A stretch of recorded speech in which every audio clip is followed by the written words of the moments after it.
kabaitan mo, naligtas sila, that's one way of evangelizing. Bakit ka mabait? Yung kabaitan mo, kanino magaling yan? Hindi yan galing sa Diablo. Hindi tayo tuturuan ng Diablo maging mabait. Hindi tayo tuturuan ng Diablo maging matulungin.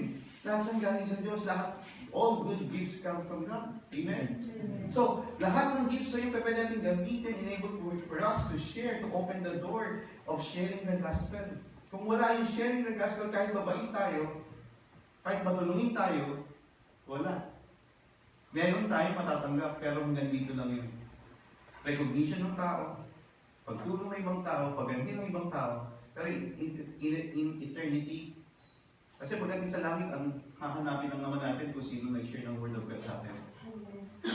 Yun ang pinaka-the best na mangyayari sa buhay natin. Hahanapin mo yung tao nag-share sa iyo ng Word of God. So, sino ang i-disciple natin? Those people who were evangelized. Nino, maaaring na ibang tao, pero napaka-importante. Tignan yung word na yun. You then my son. Pag tinawag mong anak, how close is the relationship to that? Kaya nga sa church, yung mga matanda, tinatawag natin. Sa Pilipinas, nung panahon namin, nanay, lahat ng matanda, nanay. Lahat ng matanda ay tatay. Lahat ng kapatid, Panginoon, kuya, ate. Why? Kasi because of that relation. You cannot disciple somebody na wala kang relasyon. You will fail discipleship if you fail to build a relationship with this person. That's why Jesus spent 3 years kanyang disciple, he builds. Kaya pinag-aralan pa nga namin kahapon, I do not call you my slave, but I call you now my friends. Binil, increase yung relasyon niya sa mga disipulo niya. Hindi lang nagturo, kundi binil niya yung relasyon niya sa mga tao. Kitang-kita sa mga talata na ito, sa buong sulat ni Apostol Pablo, yung relasyon na yan. In 1 Timothy chapter 1, verse 1 and 2 shall we read, Paul, an apostle of Christ Jesus, by the command of God, our Savior, and of Christ Jesus our hope, to Timothy, my true son in faith. Grace, mercy, and peace from God, the Father and Christ Jesus our Lord. That is a very privilege. That is one privilege that every discipler or a Christian can really have from Christ. Ano yun? Meron kang extension ng relasyon sa ibang tao. Dahil kanino? Dahil sa pagkakilala nila kay Kristo. Why do we call brother? Kaya minsan kung i-realize nyo, this is my son. Sino ba si Pablo? Pastor, apostol. Sino to? Disipulo niya. Kung ikaw ay anak ko, ano mo ako? Ulitin ko. The Apostle Paul called Timothy as his son. Si Pablo para kay Timoteo, sino siya? Itinuturing siya ang sa pananampalataya ni Timoteo. Kailangan mabuild natin yung relasyon na yan. Enable for our discipleship. Ang galing, no? To Timothy, my true son in faith. Sabi ng Panginoon Jesus dito bakit importante that we are discipling people. Dito sa Acts 22, sabi dito, they preached the good news in that city and won a large number of disciples when they returned to Lystra, Iconium, and Antioch, strengthening disciples and encouraging them to remain true to the faith. Sabi dito, we must go through many hardships to enter the kingdom of God. Nahihirapan ka pa sa pagiging Kristiyano. Kung hindi, I'm not sure kung ikaw ay papasok sa karya ng Diyos. Because the Bible says, Apostle Paul says, we must go through many hardships. Kaya kanina, nakikinig ako sa kwentuhan, yung mga pagtitrain ng mga magulang. Pag tinitrain mo yung anak mo sa buhay na mahirap, they will succeed in life. Sanay sila sa hirap eh. Pero pag in-spoil mo yung anak mo, darating ang kahirapan sa buhay nila, hindi alam kung paano nakaharapin ang buhay nila sa kinabukasan. I know some testimony namin dito na yan. Salamat. Noong una, hindi mo maintindihan bakit parang hindi kinakahirapan ka ng magulang mo. Parang tinitipid ka eh. Nung paglaki ng naunawaan mo, ay salamat. At sila yung naging magulang ko. At ganito yung naging training nila sa amin. Bakit kailangan natin i-train ang ating mga disciple? Because they need to pass different trials in their life. Sino yung sumusuko? Kapag hindi ka na disciple, one day, uuwi ka sa bahay mo, hindi ka na mag-church. Hindi ka na disciple. Hindi ka nag-aral ng Word of God. Hindi naging totoo yung relasyon mo sa Diyos. Hindi ka, we cannot really say to them, you are my true son. In fact, hindi mo may declare. Hindi mo may declare yun. Kaya tingnan nyo, na hindi lang member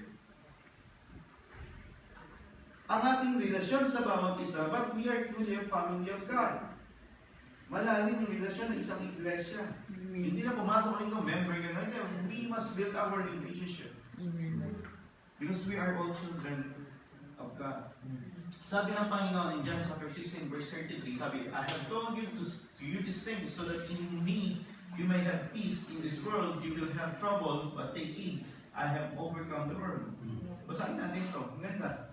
Hindi pinanalo ng Panginoon, hindi pinangako ng salita ng Panginoon na hindi na kayo maghihirap, hindi na kayo magdudusa. Actually, face-to-face namin ng Panginoon, magdadanas kayo ng maraming paghihirap. Bakit? Kasi yun ang magiging totoong buhay ng isang disipulo. Walang disipulo na napakagaan ng buhay.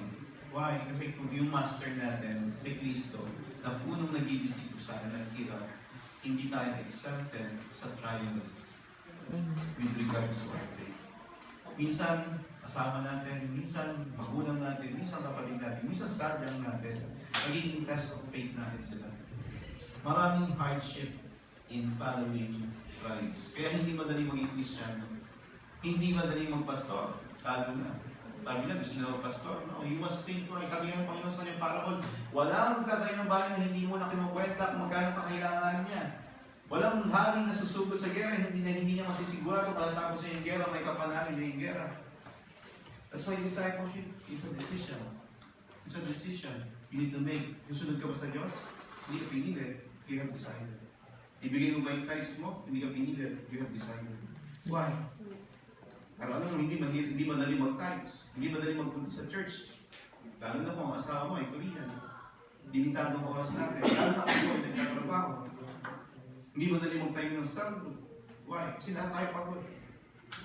Pero yun ang purpose natin eh. Lahat ng ginagawa natin, pinag-ihirapan natin. Pero pagkatapos mong daanan, parang hindi naman pala.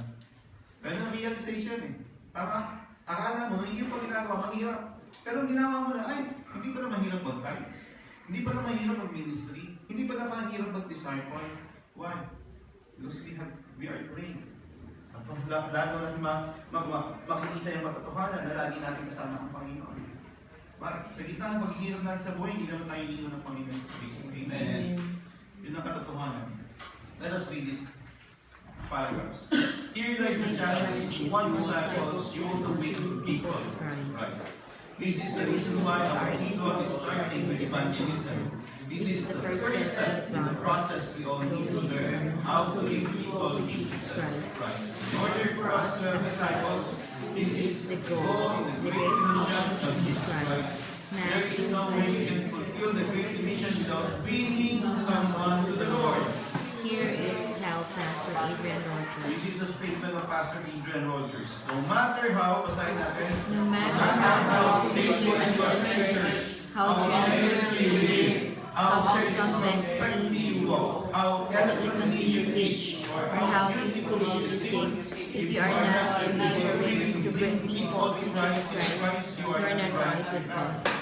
Maring active ka sa church, maring marami kang ginagawa sa church, pero kung hindi ka nag-win ng soul, mali ang ating pundasyon. Why? Because the mission of Christ is to bring people to God. Sino yung bring? Those who are lost. Maraming church, kontento na sila na member nila umaattend ng church. And ministry sa loob ng church. Kaya lang wala silang evangelism, wala silang puso in evangelism. That is the challenge of our ministry. We focus more on discipleship because we are training, we are equipping one another, and then we will be empowering for what? For evangelism.